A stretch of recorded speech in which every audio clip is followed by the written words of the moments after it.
याद रखना, किसी को अगर गलतफहमी हो, 500 वर्ष पहले बाबर के एक सिपह सालार ने जो कुंभ अयोध्या में किया था, जो काम संभल में किया था, और जो काम आज बांग्लादेश के अंदर हो रहा है, तीनों की प्रकृति, तीनों का डीएनए एक जैसा है। फहमी में मत रहना।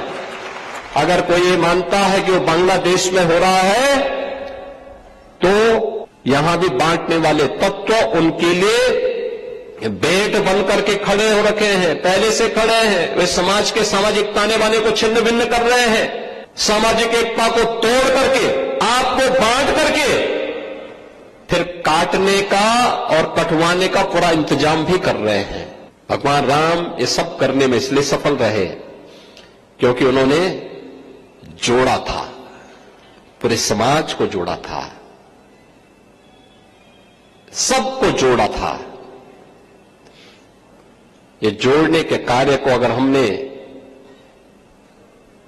महत्व दिया होता, सामाजिक विद्वेष को आगे बढ़ाने और समाज को तोड़ने की, समाज के दुश्मनों की रणनीति को सफल नहीं होने देते, ये देश कभी गुलाम नहीं होता। हमारे तीर्थ अपवित्र नहीं होते।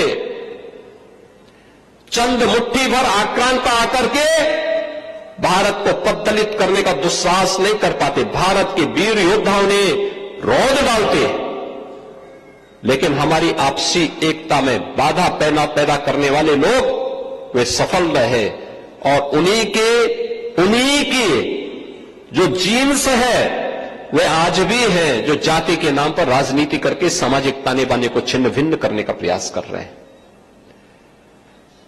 दुश्मन बगल के देश में किस प्रकार का कृत्य कर रहे हैं, याद रखना। किसी को अगर गलतफहमी हो, 500 वर्ष पहले बाबर के एक सिपह सालार ने जो कुंभ अयोध्या में किया था, जो काम संभल में किया था, और जो काम आज बांग्लादेश के अंदर हो रहा है, तीनों की प्रकृति, तीनों का डीएनए एक जैसा है। गलतफहमी में मत रहना।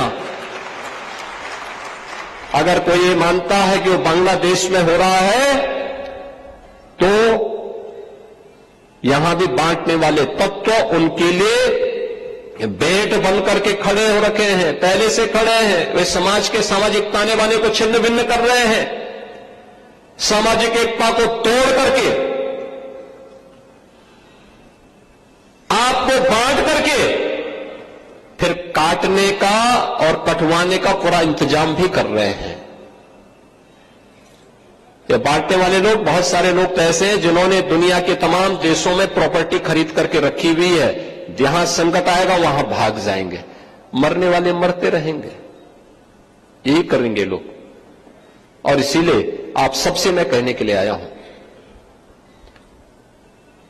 हमने अगर प्रभु को अपना आराध्य माना है, उनके प्रति समर्पण का भाव है, ये तब तक अधूरी है जब तक हम उनके उच्च आदर्शों से कुछ प्रेरणा प्राप्त करके अपने जीवन को उसके अनुरूप न डाल दें, और उसके अनुरूप तैयार करना, अपने आप को उसके अनुरूप करना।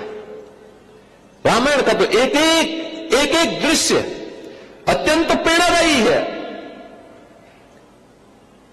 अत्यंत प्रेरणादायी है। याद रखना, देश का जो भारत दुनिया का सबसे पहला महाकाव्य कोई आया है, वह महाकाव्य महर्षि वाल्मीकि का रामायण ही माना जाता है। लौकिक संस्कृत का इतना अच्छा महाकाव्य दुनिया के अंदर कहीं नहीं है, किसी के पास नहीं है। एक धरोहर है आपकी, और यह आयोजन तब होता है जब प्रभु राम का मां जानकी के साथ वैवाहिक बंधन का कार्यक्रम संपन्न होता है। याद करिए, हजारों वर्ष की इस स्मृति को जो लोग हमारे इतिहास के बारे में नहीं जानते, उनको क्या पता, वो अपने अनुसार तिथि निकालते हैं। वे ज्ञानी हैं, कुछ भी उनको पता नहीं। अरे 5000 साल पहले तो महाभारत ही हुआ था,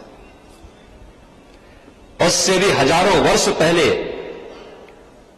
प्रभु का अवतरण इस अयोध्या धाम में हुआ था और हजारों वर्षों की विरासत को हमारे ऋषि मुनियों ने, हमारे संतों ने, हमारे विद्वानों ने आज भी अपनी स्मृति का हिस्सा बना करके उसी श्रद्धाभाव के साथ आगे बढ़ रहे हैं। और श्री राम जानकी विवाह के अवसर पर एक रामायण मिला है।